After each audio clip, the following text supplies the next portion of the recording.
Constants के बारे में देखा था।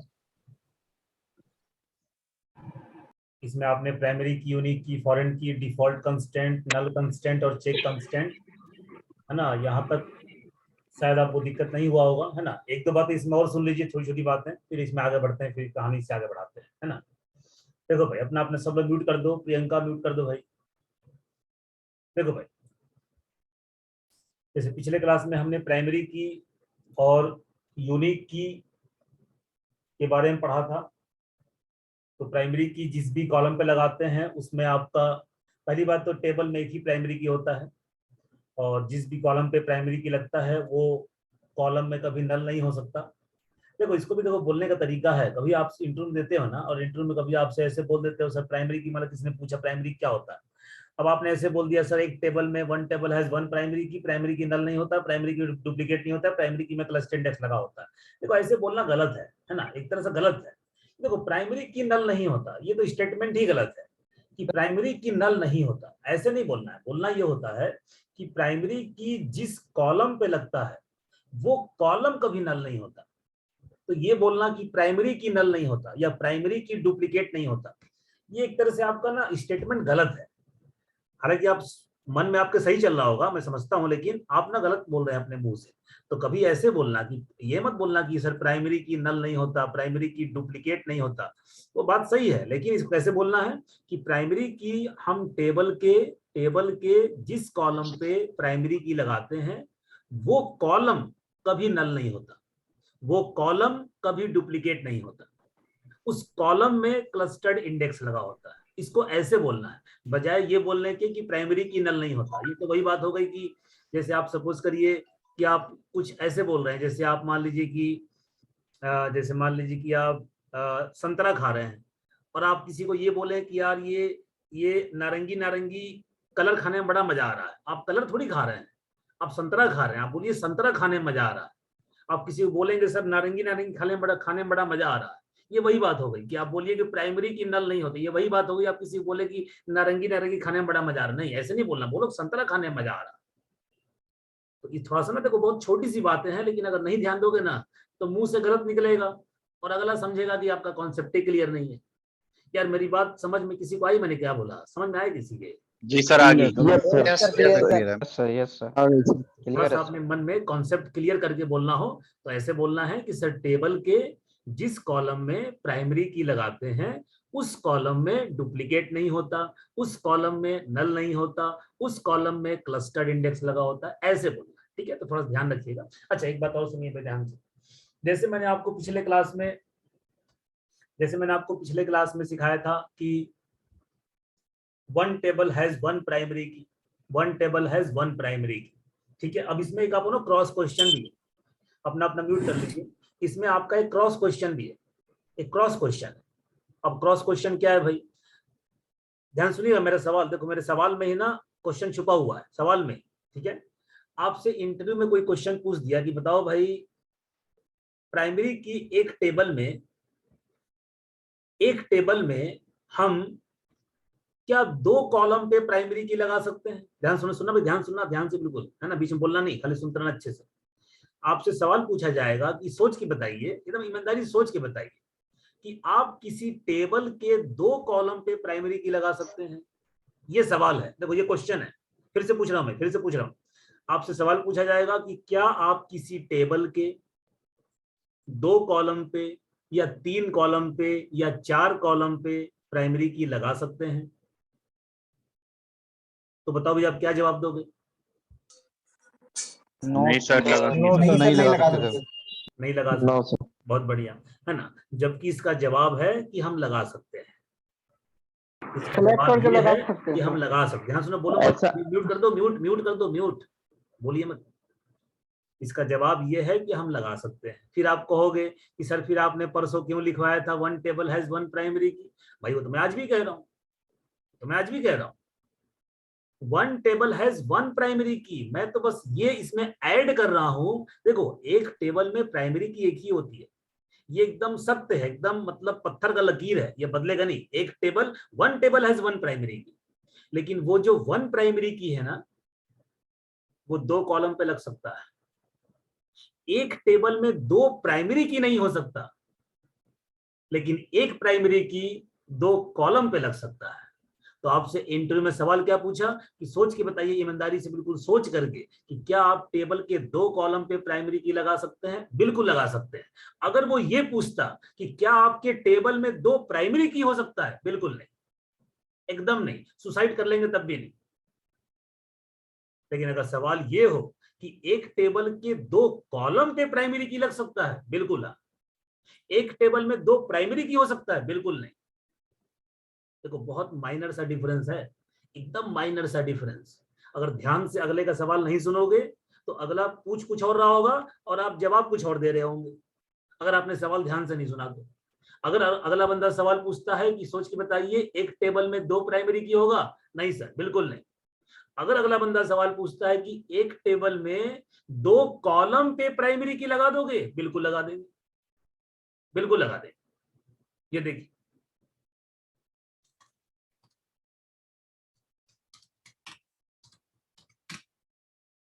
कुछ भी ले लेता हूं, हमने ले लिया यूजर्स नाम से टेबल, इस नाम से पता नहीं पहले है कि नहीं, मुझे पता नहीं।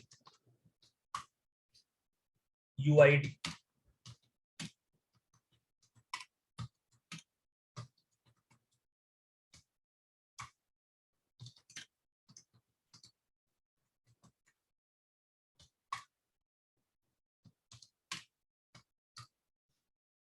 देखो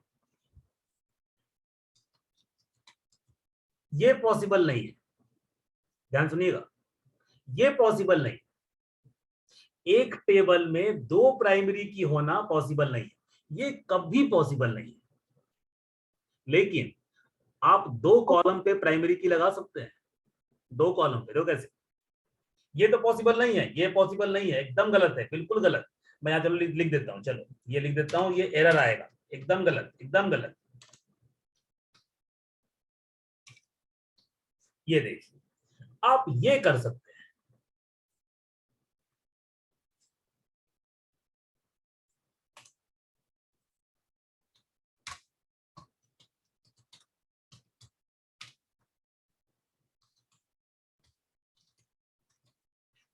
ये आप कर सकते हैं। ये देखिए आपका टेबल एग्जीक्यूट, तो आपका प्राइमरी की कितने कॉलम पे लगा है? 2 कॉलम पे। यही आपसे सवाल पूछता है आपको फंसाने के लिए, क्योंकि बहुत से लोगों को ये बात पता ही नहीं है कि एक प्राइमरी की मल्टीपल कॉलम पे लग जाता है, क्योंकि आदमी ध्यान से पढ़ता ही नहीं, आदमी बस शुरू से पढ़ता है 1 टेबल हैज 1 प्राइमरी की। अरे भाई वो तो मैं आज भी कह रहा हूँ कि 1 टेबल हैज 1 प्राइमरी की। अरे भाई आपके टेबल में एक ही प्राइमरी की है भाई, 2 कहाँ है? बताओ कहाँ 2 है? एक ही तो है। लेकिन वो एक प्राइमरी की लगा है 2 कॉलम पे।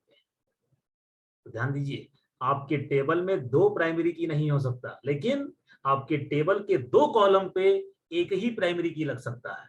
अब मुझे पक्का बताओ, ये कॉन्सेप्ट आपको क्लियर होगा कि नहीं, हिसाब से बताओ। यस सर, क्लियर है क्लियर है sir. Sir. Clear. Yes sir. Yes sir. जब कभी जब कभी जब कभी आपके टेबल में, ध्यान सुनना भाई, जब कभी आपके टेबल में एक प्राइमरी की को एक कॉलम पे लगाया जाए, एक प्राइमरी की को एक कॉलम पे लगाया जाए, जब कभी आपके टेबल में, ध्यान सुनना भाई, जब कभी आपके टेबल में एक प्राइमरी की को एक ही कॉलम पे लगाया जाए, आप उसे प्राइमरी की कहेंगे, आप उसे प्राइमरी की कहेंगे। जब कभी आपके टेबल में एक प्राइमरी की को एक कॉलम पे लगाया जाए, आप उसे प्राइमरी की कहेंगे। लेकिन जब कभी आपके टेबल में 2 कॉलम पे प्राइमरी की लगाई जाए, या 3 पे लगाया जाए, या 4 पे लगाया जाए, तो आप उसको प्राइमरी की नहीं कहेंगे। लिखेंगे प्राइमरी की ही, लेकिन प्राइमरी की नहीं कहेंगे। आप कहेंगे कि मैंने अपने टेबल में कंपोजिट की लगाया, कंपोजिट की। तो अगर आपसे इंटरव्यू में क्वेश्चन पूछे, बताओ भाई कंपोजिट की क्या होता है, तो कंपोजिट की कोई केवल कॉन्सेप्ट है, रिटन में कुछ भी नहीं है। रिटन में कंपोजिट कभी होता ही नहीं है, रिटन में कुछ नहीं, ऑन पेपर कुछ नहीं है, एक कॉन्सेप्ट है। कॉन्सेप्ट क्या कहता है कि जब कभी आप टेबल के एक से ज्यादा कॉलम पे प्राइमरी की को अप्लाई करेंगे, उस केस में हम ये कहेंगे कि आपने अपने टेबल में कंपोजिट की लगाया। तो कंपोजिट लिखना नहीं होता, बस प्राइमरी की को मोर देन वन कॉलम पे लगा दो, उसे ही कंपोजिट की कहते हैं। तो composite key is a concept, ये ऑन पेपर कुछ नहीं है, केवल एक कॉन्सेप्ट है। तो बताओ कंपोजिट की पूछेगा, समझा दोगे? हाँ भाई, yes yes yes sir yes sir yes sir. ठीक है? यस इसका इसी से मिलता जुलता एक और बात कि यही सेम पैटर्न यूनिक की के लिए भी है। सेम पैटर्न, आप एक यूनिक, देखो पहली बात तो यूनिक की मल्टीपल हो सकता है। देखो यहाँ कहाँ गया, ये देखो, यहाँ देखो, ये देखो, पहली बात तो यूनिक की मल्टीपल भी हो सकता है। देखो यहाँ भी यूनिक की है, यहाँ भी यूनिक की है, तो पहली बात तो यूनिक की मल्टीपल भी हो सकता है। लेकिन सेम पैटर्न पे आप एक ही यूनिक की को दो कॉलम पे लगा सकते हैं। सेम पैटर्न यूनिक की में भी ये पॉसिबल है, एक यूनिक की बनाइए और 3 कॉलम पे लगा दीजिए, या 3 अलग अलग यूनिक की बना दीजिए, दोनों पॉसिबल है।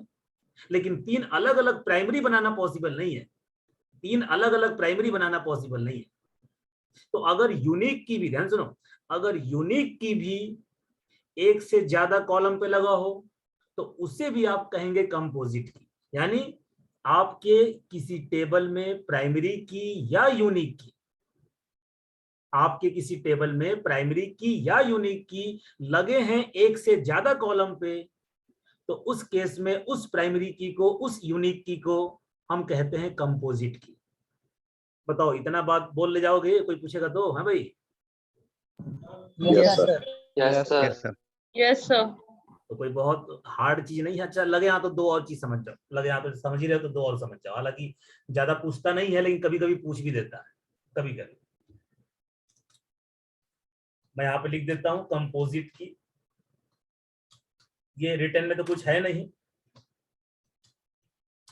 2 और की होता है, ऑल्टरनेट की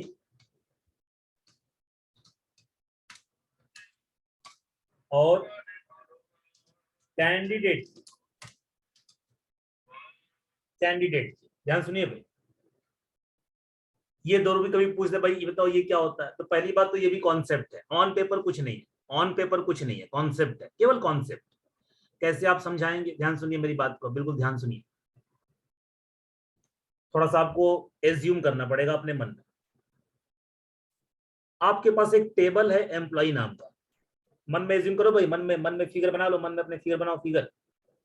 आपके पास एक टेबल है एम्प्लॉय नाम का, उस टेबल में आईडी कॉलम है। हाँ भाई, मन में सेट कर लीजिए, आईडी कॉलम है, आधार कार्ड है, पैन कार्ड है और वोटर कार्ड है। ID, Aadhaar card, PAN card, voter card, ID, Aadhaar card, PAN card, voter card. उसके बाद नेम कॉलम है, सैलरी है, एज है, और आपका जो भी है मदर नेम, फादर नेम, कुछ भी मान लो, ऐसा है। ठीक है भाई, टोटल मान लो तुम्हारे टेबल में 10 कॉलम है, 10 कॉलम। 10 में से 4 कौन कौन से? ID, Aadhaar card, PAN card, voter card, 4 तो ये हो गए, और बाकी 6 में आप नाम ले लो, एज ले लो, सैलरी ले लो, है ना, मदर नेम ले लो, फादर नेम ले लो, कुछ भी ले लो, आपकी मर्जी, कुछ भी ले लो। ये एक टेबल है, 10 कॉलम। हाँ भाई, सबका मन में सेट हो गया? सबके मन में? है भाई? Yes sir yes sir. Yes sir. चलिए, अब आपसे कहा गया कि भाई एक एम्प्लॉय नाम का टेबल बनाइए और उसमें 10 कॉलम रखिए। आपसे कहा जा रहा, मैं आपसे कह रहा हूं कि भाई अपना पेन कॉपी उठाइए, अपना लैपटॉप उठाइए और ये टेबल बनाइए, 10 कॉलम बनाइए। आप कहेंगे सर ये लीजिए, तुरंत बना दिए 2 मिनट में। अब मैं आपको ये आपके ऊपर छोड़ दूंगा कि अब जल्दी से अब आप इसमें प्राइमरी की लगाइए। 10 कॉलम बन गए, अब प्राइमरी की सेट करिए, कहाँ करेंगे? तो आप कहेंगे सर प्राइमरी की तो हम वहीं सेट करते हैं जिसमें डुप्लीकेट होने के चांसेस ना हो, क्योंकि प्राइमरी के भी डुप्लीकेट होता नहीं। तो मैं कहूंगा भाई आपके पास तो 4 ऑप्शन है, आप आईडी को प्राइमरी की बना लीजिए, वोटर आईडी को बना लीजिए, क्योंकि वोटर आईडी कौन सा डुप्लीकेट हो जाएगा? आधार कार्ड को बना लीजिए, आधार कार्ड कौन सा डुप्लीकेट हो जाएगा? सीधी सी बात है। तो आपके पास ना 4 ऑप्शन है, एक ऑप्शन नहीं है, 4 ऑप्शन है। आप आईडी को प्राइमरी की बना लो, आप वोटर आईडी को प्राइमरी की बना लो, आप आधार कार्ड को प्राइमरी की बना लो, आप पैन कार्ड को प्राइमरी की बना लो। आपके पास 4 ऑप्शन है। हाँ, नेम ऑप्शन नहीं है, नेम को नहीं बना सकते, सैलरी को नहीं बना सकते, एज को नहीं बना सकते, मदर नेम, फादर नेम को नहीं बना सकते, वो ऑप्शन में नहीं है। लेकिन 4 ऑप्शन है। तो आप चार में से अब बैठ के सोचिए कि सर मैं किसको प्राइमरी की बनाऊं, जिसको बना दो, आपकी मर्जी है, क्योंकि चारों में खूबी है, डुप्लीकेट नहीं हो सकता, चारों में खूबी है। तो आपने बहुत सोचा कि सर मेरे पास चार ऑप्शन है, तो आपने सोचा सर मैं आईडी को ही बना देता हूं, आईडी को ही प्राइमरी की बना देता हूं। तो वो जो चार ऑप्शन थे, ध्यान सुनिए, वो जो चार ऑप्शन थे वो चारों ऑप्शन कहलाते हैं कैंडिडेट की। चारों ऑप्शन आईडी कैंडिडेट की, वोटर कार्ड दूसरा कैंडिडेट की, पैन कार्ड तीसरा कैंडिडेट की, आधार कार्ड चौथा कैंडिडेट की। लेकिन जाहिर सी बात है कि आप एक को ही प्राइमरी की बनाएंगे, तो चार में से जिसको प्राइमरी की बना दोगे, सपोज करिए आपने आईडी को प्राइमरी की बना दिया, तो आईडी हो गया प्राइमरी की, और बाकी जो तीन बचे उनको बोलते हैं ऑल्टरनेट की। ऑल्टरनेट की यानी, फिर ध्यान सुनो, जिसको जिसको आप प्राइमरी की बना सकते हैं वो कैंडिडेट की, जिसको जिसको बना सकते हो टेबल में वो सारे कहलाते हैं कैंडिडेट की। तो चार ऑप्शन, उसमें से जिसको प्राइमरी बना दोगे चारों में से वो हो गया प्राइमरी, और बाकी के तीन जिसको आपने नहीं बनाया वो कहलाते हैं ऑल्टरनेट की। तो प्राइमरी, कैंडिडेट, ऑल्टरनेट, शुरू में सारे कैंडिडेट हैं, एक प्राइमरी बन गया तो जो नहीं बना वो ऑल्टरनेट की। आप इसको एग्जांपल तौर पर ऐसे समझ सकते हैं, जैसे मान लीजिए कि चुनाव होता है ना, इलेक्शन होता है, तो इलेक्शन में कौन खड़ा होता है? कैंडिडेट। इलेक्शन में कौन खड़े होते हैं? कैंडिडेट। मान लो चार खड़े हुए कैंडिडेट, आपके जहां भी आप रहते हो वहां पे मान लो चार खड़े हुए कैंडिडेट। अब चारों में से कोई भी जीत सकता, चारों कैंडिडेट कोई भी जीत सकता। जो जीत गया वो प्राइमरी की, और जो हार गया वो ऑल्टरनेट की। जीत गया मतलब जिसको आपने प्राइमरी की बना दिया वो हो गया प्राइमरी की, और जिसको नहीं बनाया वो ऑल्टरनेट की। लेकिन चुनाव शुरू होने से पहले चारों क्या थे? चारों थे कैंडिडेट की। यार मेरी बात समझ में आई कि नहीं आई? साफ से बताओ। आ गई सर। क्लियर है। आ गई क्लियर है सर। ठीक है, तो ये बस कॉन्सेप्ट है, रिटन में ऑन पेपर कुछ नहीं है, बस कॉन्सेप्ट है। कोई आपसे कैंडिडेट की पूछे तब क्या बताएंगे कि सर टेबल का हर वो कॉलम कैंडिडेट की है जिसे हम प्राइमरी की बना सकते हैं, बस कैंडिडेट की। और जिसको हम प्राइमरी की बना देते हैं वो हो जाता है प्राइमरी की, और वो कैंडिडेट जिसको हम प्राइमरी की नहीं बनाते वो हो जाता है ऑल्टरनेट की। बस सिंपल सी बात। यार पक्का बता, मेरी बात समझ में आ गई कि मतलब कंफ्यूजन है? हाँ भाई,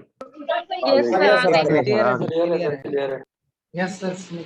चलिए बढ़िया, अच्छी बात है, क्लियर है। तो चलिए आगे बढ़ते हैं, यहाँ ये आगे बढ़ा जाए। हमारे पास टेबल कौन सा है यार? हमारे पास टेबल जो है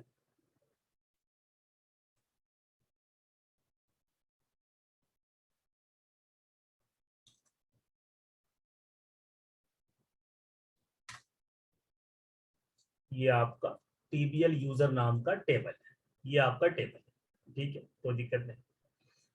चलो अब देखिए, मैंने आपको वो पढ़ा दिया है, ग्रुप बाई पढ़ा दिया है, ग्रुप बाई। हाँ भाई, नो सर। No sir. अच्छा ऑर्डर बाय हुआ है सर। ठीक है, ठीक, कोई दिक्कत नहीं। देखिए अब पहले मेरा सवाल सुनना ध्यान से, देखो जब तक सवाल नहीं सुनोगे ना तब तक सॉल्यूशन सुनने में मजा ही नहीं आएगा। सवाल सुनिए, सवाल सुनिए।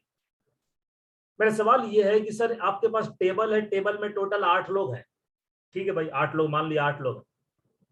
अब सवाल ये है कि टेबल में 8 लोग हैं, हमको टेबल में सैलरी को सम करना है।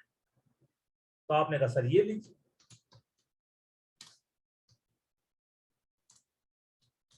सैलरी को सम करना है, ये लीजिए।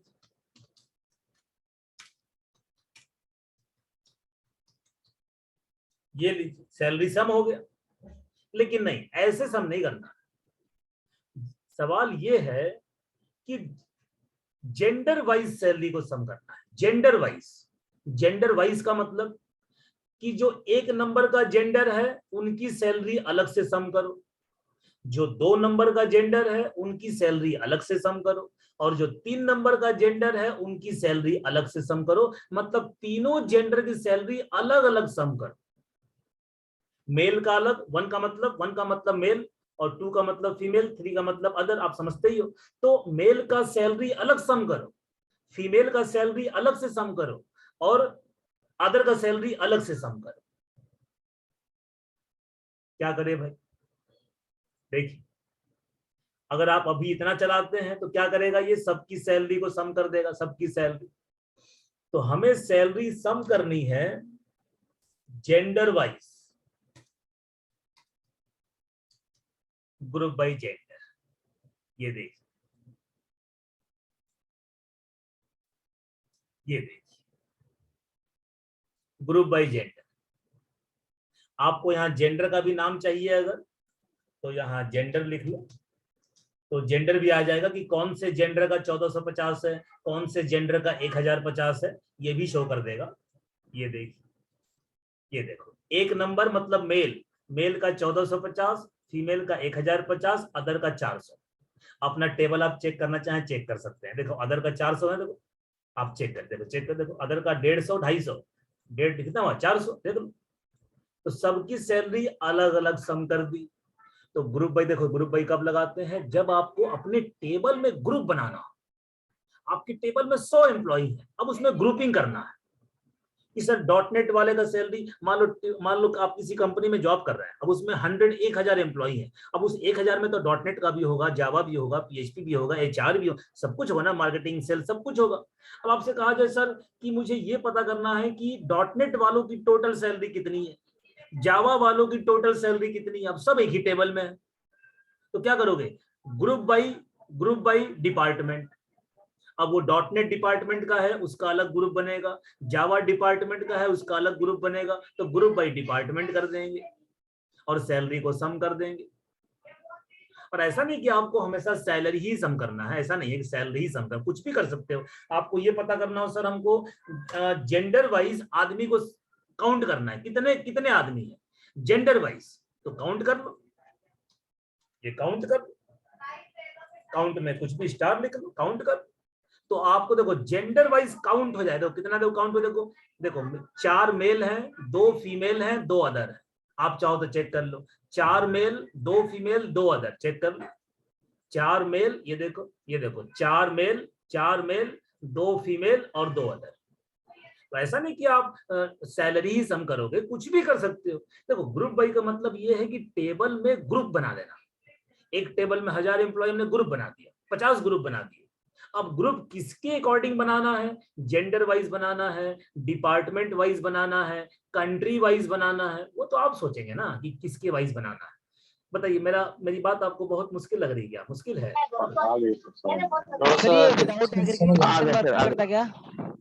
किसी के भी वाइज आप अपना ग्रुपिंग बना सकते हैं, है ना। अच्छा चलिए, इसी में एक काम और कर लेता हूँ। ये देखिए, इसी में हमने क्या करा, अपने टेबल में हमने कंट्री ऐड कर लिया, सॉरी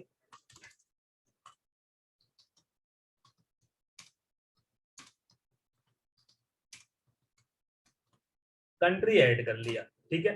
अब कंट्री ऐड कर लिया तो उसको एंट्री भी करनी पड़ेगी, कंट्री की एंट्री भी करनी पड़ेगी, 1 2 3 4 5 6 7 8, ठीक है।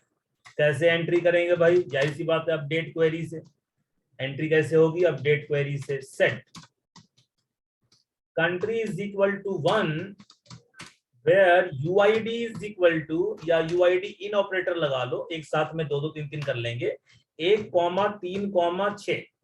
तो 1 3 और 6 की कंट्री क्या हो गई? 1, 1 3 6, कंट्री 2, इसे कर लेते हैं 2 2 5, 2 और 5, चलो 2 और 5 कर लिया, चलो भाई। और कंट्री नंबर 3, कंट्री नंबर 3, एक मिनट रुक जा, थोड़ा बटन गलती दब गया। कंट्री नंबर 3, हाँ कंट्री नंबर 3 ये कर दिया, क्या किया था पास, 1 3 6 हो गया, 1 3 6 2 हो गया, 4 नंबर, 7 नंबर, 8 नंबर, हाँ भाई 4 7 8 है ना। ये देखिए, इसको हटाइए और ये टेबल चेक करिए। देखिए भाई, किसी का कंट्री 1, किसी का 2, फिर 1 3 2 1 3 3, सारी कंट्री हो गई। अब देखिए, अब अगर आपसे पूछा जाए कि भाई एक काम करो, कंट्री वाइज सैलरी सम करो कि इंडिया की टोटल सैलरी कितनी है, या इंडिया में कितने लोग हैं, पाकिस्तान के कितने लोग हैं, यूएसए कितने लोग हैं, अरे भाई तो उसके अकॉर्डिंग ग्रुप बाई कर लो, उसमें कौन सी बड़ी बात। ये देखो कॉपी करा, पेस्ट मारा, यहाँ कंट्री वाइज ग्रुपिंग कर लिया। ये देखिए भाई, ये देखिए यहाँ पे कंट्री लिख लो, कंट्री लिख लो। ये देखिए, ये देखिए, एक नंबर कंट्री की सैलरी 1250, 2 नंबर कंट्री की सैलरी 950, 3 नंबर सैलरी 700। अब कंट्री वाइज आपको काउंटिंग करनी है तो काउंटिंग कर लो कि किस कंट्री में कितने लोग हैं। ये देख लीजिए, पहले अपना आउटपुट देख लीजिए, किस कंट्री में, इंडिया में 1 2 3 लोग हैं, पाकिस्तान में 1 2 लोग हैं, और यूएसए में 3 लोग हैं। 3 इंडिया में, 3 यूएसए में, 2 पाकिस्तान में। देख लो, ये देखो 3 इंडिया में, 3 यूएसए में, 2 लोग पाकिस्तान में। क्या दिक्कत। ऊपर कॉलम का नाम नहीं आ रहा, उसका जुगाड़ आप जानते हैं।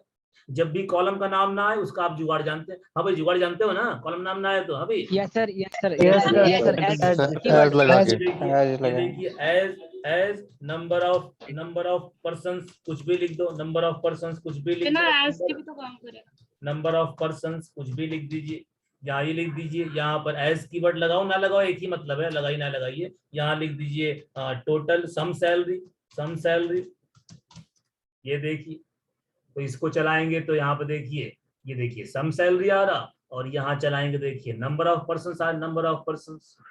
इंडिया में कितने हैं, पाकिस्तान में कितने हैं, यूएसए में कितने हैं। बताइए, क्या आपको मेरी बात समझ में नहीं आ रही? साहब तो पता नहीं समझ में आ रही। क्लियर है सर। आ रहा है, Clear, sir. अच्छा, स्टार लगा रहे हैं हम इसमें तो इसमें कुछ भी लगा लो, स्टार कुछ भी लगा लो, कुछ भी आईडी लगा लो, कुछ भी लिख लो, तो काउंट कर लो, कुछ भी लगा लो। सर ये विदाउट एग्रीगेट फंक्शन वर्क नहीं करता क्या? काउंट के लिए तो आपको लगाना पड़ेगा ना, काउंट ही लगाओगे ना। ठीक है, काउंट तो बना बनाया फंक्शन दिया गया है काउंट करने के लिए। Sir, having clause म्यूट कर दो, mute.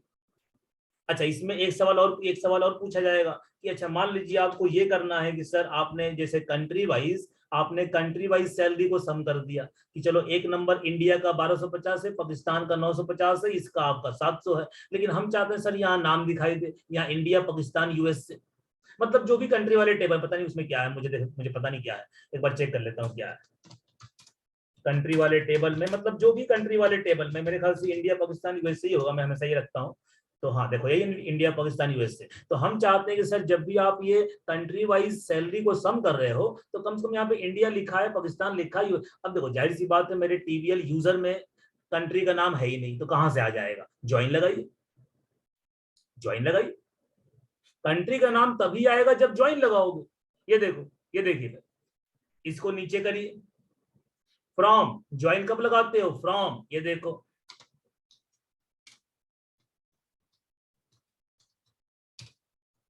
On TBL user dot country equal to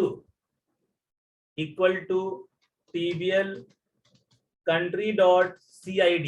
ज्यादा बड़ा हो गया तो मैं इसको नीचे कर लेता हूं ताकि साफ साफ दिखाई दे आपको।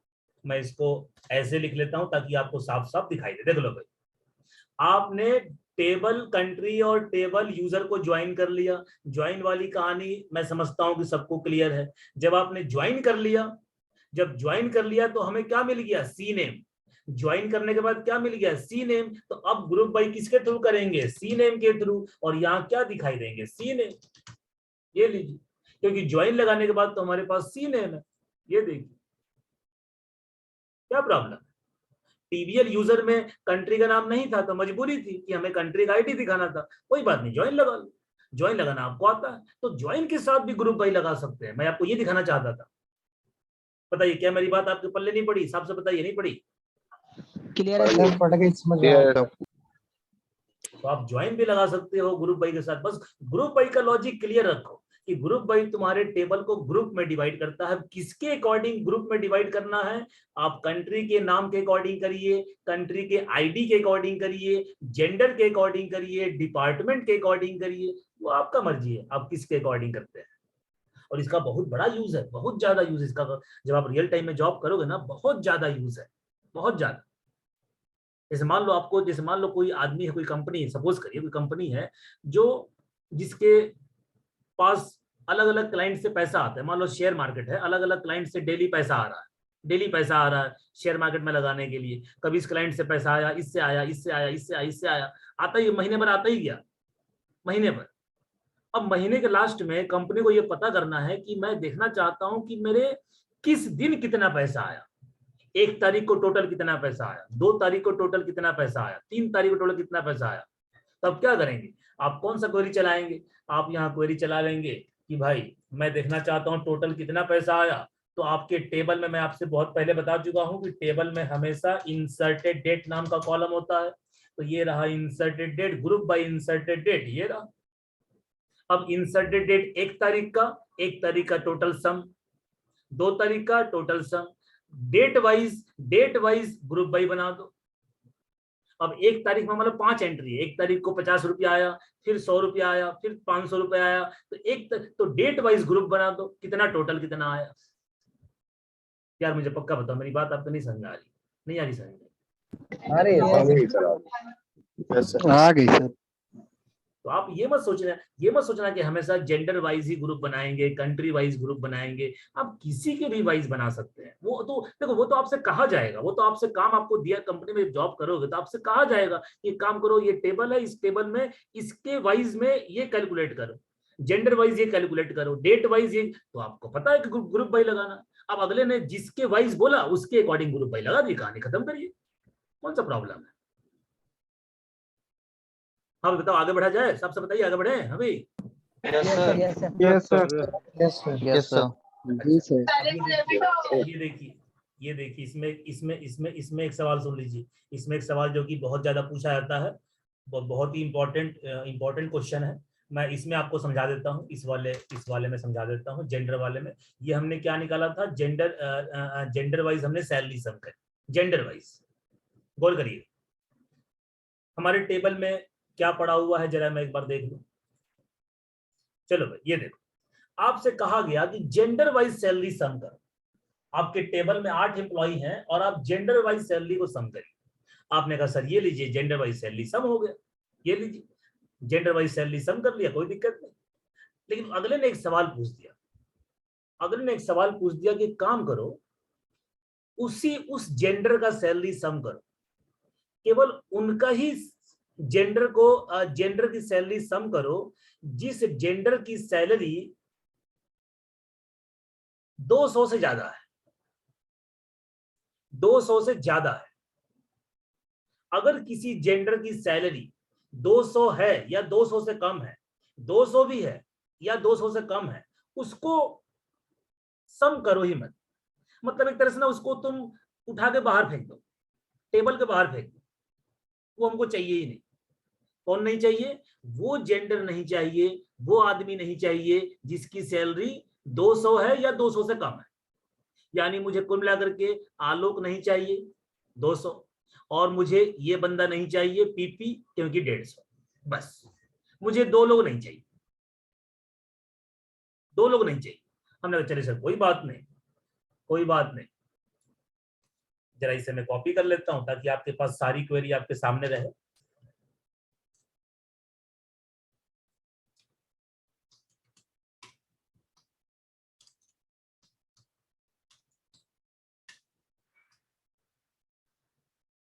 तो बताइए भाई, आलोक चला गया और ये 150 चला गया। अगर ये ना गया होता तो हमारा ग्रुपिंग होता तो क्या क्या सैलरी बनती? 1450, 1050, 450, 400। अब एक नंबर में से आलोक चला गया तो बताओ यहाँ कितना आएगा? 1250, क्योंकि 200 सैलरी आलोक की थी तो वो चला जाएगा इस वाले कंडीशन में। और यहाँ से 150 चला गया, मतलब यहाँ हो जाएगा 1250, यहाँ हो जाएगा 250। हाँ भाई सब लोग सहमत हो ना? बताओ भाई। Yes sir. ये देखिए 1250, 250। फीमेल पे कोई फर्क क्यों नहीं पड़ा? क्योंकि किसी भी फीमेल की सैलरी 200 से कम नहीं है, इसलिए वहां फर्क नहीं पड़ा। मुझे पक्का बताओ ये वाला लॉजिक आपको क्लियर है? साफ से बताइए। Yes sir. अब सुनिए, अब हमसे ये कहा गया कि सर एक काम करिए, अपने टेबल में से उस जेंडर को निकाल दीजिए, उस इंसान को निकाल दीजिए जिसकी सैलरी 200 से या तो 200 है या 200 से कम। हमने निकाल दिया, हमने 2 लोग उठा के बाहर फेंक दिया, आलोक को और एक पीपी नाम का जो था उसको उठा के बाहर फेंक दिया। ठीक है भाई, बाहर फेंकने के बाद हमने ग्रुप बाई लगा दिया, सैलरी को सम कर दिया। अब ग्रुप बाई लगाने के बाद अब बंदा एक काम और कह रहा है, एक और काम कह रहा है। ग्रुप बाई लगाने के बाद कह रहा है कि यार मुझे वो ग्रुप नहीं चाहिए, 3 ग्रुप है, मेल का ग्रुप, फीमेल का ग्रुप, अदर का ग्रुप। मुझे वो ग्रुप नहीं चाहिए जिसकी टोटल सैलरी 1000 रुपए से कम है। मुझे वो ग्रुप ही नहीं चाहिए जिसकी सैलरी जोड़ने के बाद भी, सम करने के बाद भी 1000 रुपए तक नहीं पहुंची। तो भाई कौन नहीं पहुंचा, कौन नहीं पहुंचा? अदर। अदर जोड़ने के बाद भी 250 ही है, ये दोनों तो 1000 क्रॉस कर गए, 1000 क्रॉस कर गए। तो मुझे वही ग्रुप रखना है जिसने 1000 क्रॉस करा हो। अब देखो कंडीशन में किस पे लगा रहा हूं? ग्रुप पे। ध्यान दीजिए, ध्यान दीजिए, ये वाला कंडीशन किस पे लगाया? टेबल पे। ध्यान दो भाई, ये वाला कंडीशन, ये वाला कंडीशन, ये वाला कंडीशन किस पे लगाया? टेबल पे। और अब जो मैं कंडीशन लगाने की बात कर रहा हूं, किस पे कर रहा हूं? ग्रुप पे। तो ग्रुप पे कंडीशन लगता है मेरे भाई हैविंग सम सैलरी। मुझे वही केवल चाहिए जिसकी सम सैलरी 1000 से ज्यादा, 1000 से ज्यादा। तो बताइए कौन सा ग्रुप गायब हो जाएगा? 3 नंबर ग्रुप खत्म। तो इंटरव्यू में क्वेश्चन पूछता है कि difference between where and having. तो याद कर लीजिए, रट्टा मार लीजिए, हैविंग का इस्तेमाल केवल ग्रुप बाई पे करते हैं, बस और कहीं नहीं। दोनों का काम एक ही, देखो दोनों काम एक ही है, दोनों कंडीशन लगाता है, दोनों का एक ही काम है, कंडीशन लगाना, फिल्टर करना, कंडीशन लगाना। लेकिन हैविंग काम करता है केवल ग्रुप बाई पर। इसको रट्टा मार लो, याद कर लो, चाहे जैसे याद करना हो। हैविंग काम करता है केवल ग्रुप बाई पर, जबकि वेयर काम करता है टेबल पे। टेबल पे, ग्रुप पे नहीं, टेबल पे। और हैविंग काम करता है ग्रुप पे। इसको याद कर लीजिए, क्योंकि इंटरव्यू में क्वेश्चन पूछा था difference between having and where. कोई डिफरेंस नहीं है सिवाय इसके कि वेयर काम करेगा टेबल पे, वेयर कंडीशन काम करेगा टेबल पे, और हैविंग काम करेगा ग्रुप बाई पे। याद कर लो बढ़िया से, मैंने आपके सामने साक्षात चला कर दिखा दिया। बताइए मेरी बात आपके पल्ले पड़ा कि नहीं पड़ा, साहब से बताइए। Yes sir, yes sir. ठीक है, ये क्वेश्चन पूछा जाता है difference between having and where. ये क्वेश्चन को भूलना नहीं, क्योंकि क्वेश्चन बहुत जरूरी है ये। ठीक है, चलिए इतना काम में कोई दिक्कत नहीं, इतना काम है ना ग्रुप बाई में? हाँ भाई, ठीक है, चलो इतना आज करो, है ना, क्योंकि टाइम हो गया, है ना। और कल भी क्लास ले ले एक तो, मतलब आप लोग कहो तो कल भी क्लास कर ले। जी सर, ले लो एक क्लास और ले लो। करा दो ठीक है, चलो कल भी कर लूंगा, है ना, कल थोड़ा ज्यादा पढ़ा दूंगा आपको, है ना। सर, लिंक शेयर कर दीजिएगा। हाँ